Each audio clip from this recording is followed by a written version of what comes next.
Bienvenue sur Azimut. Ici, nous parlons orientation. Retrouvez tous nos contenus et nos outils pour les parents sur azimut-orientation.com. Bonne écoute. C'est l'été, le week-end, les vacances peut-être. Vous êtes sur la route, dans les embouteillages, à la plage, en promenade, à la maison entre deux valises ou simplement dans un moment un peu plus calme que d'habitude. Et si c'était justement le bon moment pour parler orientation avec votre adolescent? Pas sous la forme d'un grand interrogatoire, pas avec la question qui crispe tout le monde qui est: «Alors, tu veux faire quoi plus tard?» Pas avec un tableau Excel, 3 classements d'école et une pression mal dissimulée. Non, l'idée, c'est plutôt d'ouvrir une conversation. Une vraie, simple, courte, concrète. Une activité à faire ensemble pour parler de lui, de ses envies, de ses forces, de ses doutes, de ce qui l'attire ou de ce qu'il ne veut surtout pas. Bref, parler orientation sans le faire fuir, sans le braquer et sans transformer le moment en réunion de crise familiale. Dans cette série, nous vous proposons donc une activité par épisode, extraite du cahier d'activité sur l'orientation Azimut, édition 2026. Dans cet épisode, Azimut vous propose une activité un peu décalée. Demandez à votre adolescent d'imaginer sa journée dystopique. Alors qu'est-ce que c'est qu'une dystopie? C'est un récit qui décrit un monde sombre, un monde dans lequel on n'a pas envie de vivre. Ici, l'idée n'est pas de lui demander d'inventer une catastrophe spectaculaire. Il ne s'agit pas d'une journée apocalyptique, mais d'une routine quotidienne qui le rendrait profondément malheureux. Et c'est justement ce qui rend l'exercice intéressant. Les adolescents ont parfois du mal à dire ce qu'ils veulent. En revanche, ils savent très souvent bien dire ce qu'ils ne veulent pas, ce qui les fatigue, ce qui les enferme, ce qui les agace, ce qui les démotive, ce qui les étouffe. Dans l'orientation, ces éléments sont utiles. On parle souvent des objectifs, mais les anti-objectifs comptent aussi. Savoir vers quoi on ne veut pas aller permet déjà de mieux comprendre ses besoins, ses limites et ses préférences. L'activité consiste donc à proposer à votre ado de raconter sa pire journée type. Pas une journée exceptionnelle, mais une journée ordinaire qui se répéterait et dans laquelle il ne se sentirait pas bien. Pour rendre l'exercice plus vivant, vous pouvez lui proposer de s'enregistrer sur le dictaphone de son téléphone ou de vous envoyer un vocal. Ça peut être plus simple qu'écrire, surtout pour les jeunes qui bloquent souvent devant une feuille.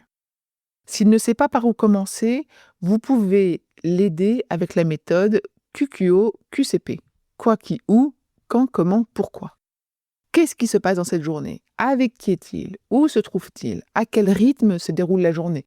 Comment travaille-t-il? Se déplace-t-il? Échange-t-il? Et surtout, pourquoi cette journée lui paraît-elle si désagréable? Son récit peut faire émerger plusieurs indices. Un lever trop tôt, trop de bruit, trop de solitude, trop de pression, trop d'écran, trop de répétition, trop peu de liberté, pas assez de contact humain, pas assez de mouvement, ou au contraire, trop d'imprévus. Votre rôle ensuite, c'est d'écouter sans corriger immédiatement. Ne dites pas trop vite: «Mais dans la vraie vie, tu sais, on choisit pas tout, hein». Ce n'est pas le sujet. Le sujet, c'est d'identifier ce qui pèse sur lui.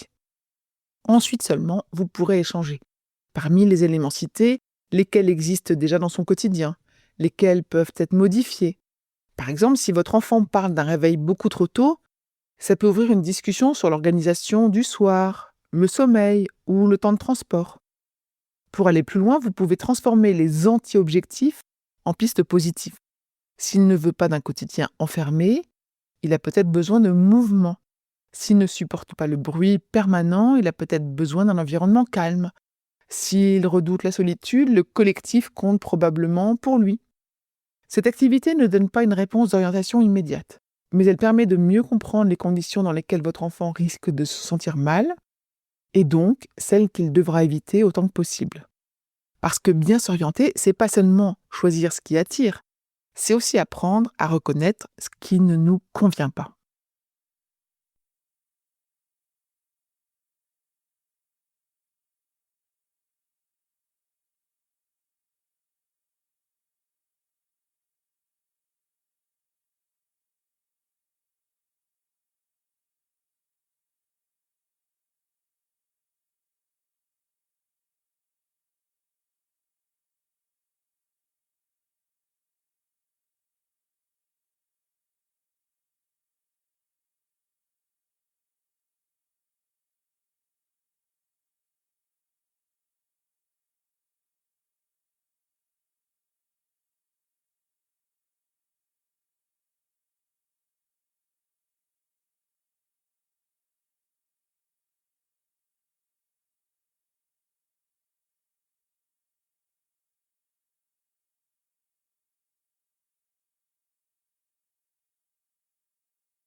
Cette activité est extraite du cahier d'activités sur l'orientation proposé par Azimut en 2026.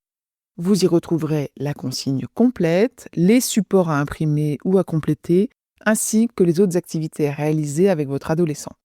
Le cahier est téléchargeable gratuitement sur le site Azimut Parlons Orientation.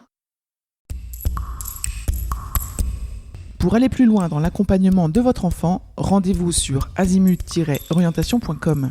Tous nos contenus y sont classés par thématique et vous pourrez consulter notre calendrier, notre annuaire d'experts et vous inscrire à la newsletter pour ne rien louper. Merci pour votre fidélité. À bientôt.